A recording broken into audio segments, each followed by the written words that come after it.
Hi everyone and welcome to Sydney Airport. Today I'll be giving you the inside information on the day-to-day operations of the Australian quarantine service here. We hope to provide you with a better understanding of why such heavy security regulations are necessary by educating you on how we operate and why we do the things we do. We're not here to try to persuade you to fly through Sydney Airport, though we hope you'll find your experience relatively stress-free and comfortable. First things first, our personnel.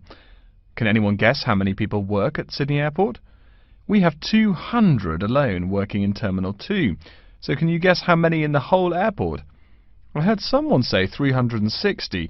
That's getting closer. What? Did someone say 2,000? That's way too high. Sydney Airport actually employs 440 people. A lot, right? And about half of those employees work in security-related matters. Moving on to our not-so-human employees, let's come and see our favourite pooch, Milton.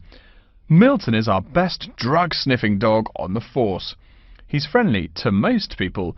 You can even come pet him at the end of our tour. Burnouts, beware though. He'll find everything.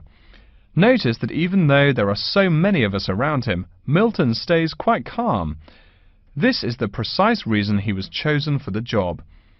Dogs that are chosen are not predisposed to sniff out different narcotics. That's something we teach them already.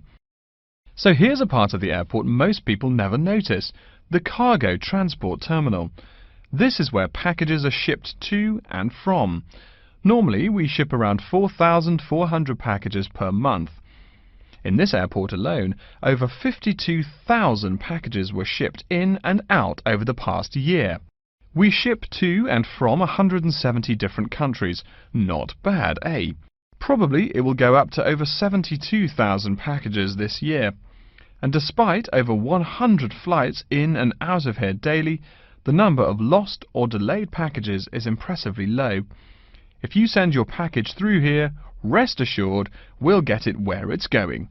Let's move on to the area most of us are familiar with, the passenger terminals.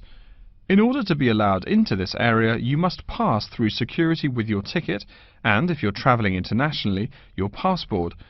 If you're travelling domestically, you just need a legal form of ID. If you don't have those, you will not be allowed to pass through security and board your flight. During the security scan, your carry-on items will be checked for dangerous items such as weapons, sharp objects and liquids that exceed our specified limit. If you attempt to pass any of the prohibited items on this list posted at the entrance, you are still allowed to board the plane, but you'll be given a warning and your item will be confiscated. Don't worry, we will not arrest you for having too much shampoo in your bag or anything like that. We also search your carry-ons and parcels for any perishable items. We prohibit the transportation of local vegetation and prohibit parcels containing any insects in them. You may or may not have learnt about this in biology class, but when some plants are introduced to a new environment, they spread wildly and wipe out the current species around it. It is important to control the introduction of new plants into an ecosystem, so we must prohibit the transport of any fertile seeds. So what happens to parcels containing possibly suspicious items? It's of course something we do not take lightly here. If an object passes through the scanner that appears suspicious in any way, it is separated out for manual search by a member of our trained security personnel. If an illegal plant or simple sharp object like a pocket knife is found, it is simply disposed of in our biohazard waste containers, and the package itself is returned to the sender, or passenger if it is for a passenger flight. More serious weapons are reported to higher authorities for investigation.